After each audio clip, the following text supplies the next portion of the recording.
ئیمامی فۆدەیلی کوڕی عیاض یەکێک لە زانە گەورەکان ڕۆژێک تەماشای کرد کوڕەکەی خۆی کە ناوی عەلیە گەنجێک بوو تازە پێگەشت هەرزەکار بوو ڕەحمەتی خوای لێ بێ سبحان الله ئەم عەلیە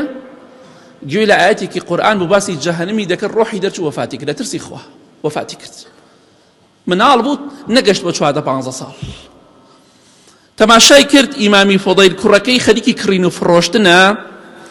بەڵام ئاوا تای تەرازۆکە کاتێک کە شتێکی تێچێ پوش شتێک تێچێ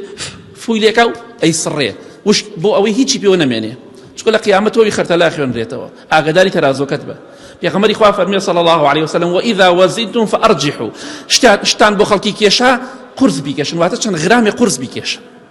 گوناح نییە 10 غرامە 20-30-50 قورس بیکێشە بۆی تووشی گوناه و تاوان نەبیت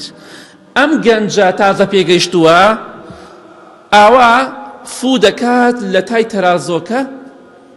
بۆ ئەوەی ئەو غوبار و ئەو تەپ و تۆزەی کە پێوەیەتی نەمێنێ فوی لێەکە ئەی تەکێنێ هەجارێوە کابراسێکی شتێک بان تەرازۆکە هەرگوێی پێ نییە ئاگاداری خۆت بە ئیمامی فۆدەیل ڕەحمەتی خوا لێ دەستی کرد بە گریان فەرمی کوڕەکەم بۆچی وا دەکەی بۆچی ئەم تای تەرازۆ ئاوا فوی لێ ئەەکەی و ئەیسڕی فەرمی باوەکیان نامەوێ تەپ و تۆزی ڕێگە بۆ خەڵکی بکێشم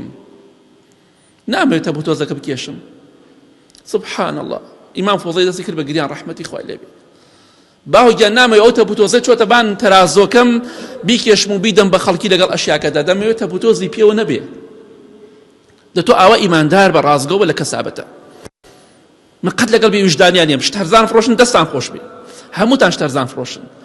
بەڵام گرنگ ئەوەیە هەر کەسێک لە ئێمە لە ئاستی خۆمانەوە ئاگاداری ئەو خاڵە بین نەڵێن فڵان کەس قۆڵیمان بڕی بۆ دڵخۆش مەبە بۆ دڵخۆش مەبە ئیشارەتت کرد بۆ برادەرەکەت پارەت لێ سەند و من ئەوەنە وەرەقە و ئەوەنە گەڵامەوێ بۆ دڵخۆش مەبە خوا ئاگاداری تۆ یەکەم فێڵ و خیانەتت کردووە بەخوا 1000 حەج و عومرە بکەی نوێژ و عیبادەتێکی لە کۆڵ نابێتەوە کە خیانەت و درۆ لەگەڵ کەسێکا کرد کاک فڵان کەس عیبە بەخوا پارەم ناوێ پارەم چۆن لە پارە تۆ وەرەگرم ئیتیفاقی لەگەڵ کابراشێک کرد ئەوەنە وەرەقەم لە تۆوێت ئەمە درۆیە ئەمە غەشە تۆ هیچ پارەم لە تۆ ناوێ لە مقابلی کە خسارێکت بۆ کڕم قەیناوەریگرە ئاسایی بەڕاستی پێی بڵێ بەس بۆ فێڵی لەیەکی بۆ دەڵێ هیچم لە تۆ ناوێ لە کاتێکا لەگەڵ کابرای بەرامبەر ئیتیفاقت کردووە ئەوەنە گەڵامەوێ ئەوەنە پارەمەوێ ئەمە حرام ئەمە دزیە ئەمە درۆی لەگەڵ بەرامبەری خۆتا دەیکەی ئەگەر ئەو حاڵی ئێمە بێ چاوەڕی ئەوە دەکەین کە وشکە ساڵی زیاتر ڕووبدا چاوەڕی ئەو کە زاڵم زیاتر دەسەڵات بەسەر ئێوەدا بگری و سەر ئێمەدا بگری ئەوە عقوبەی خوایە دڵنیا بن لەوە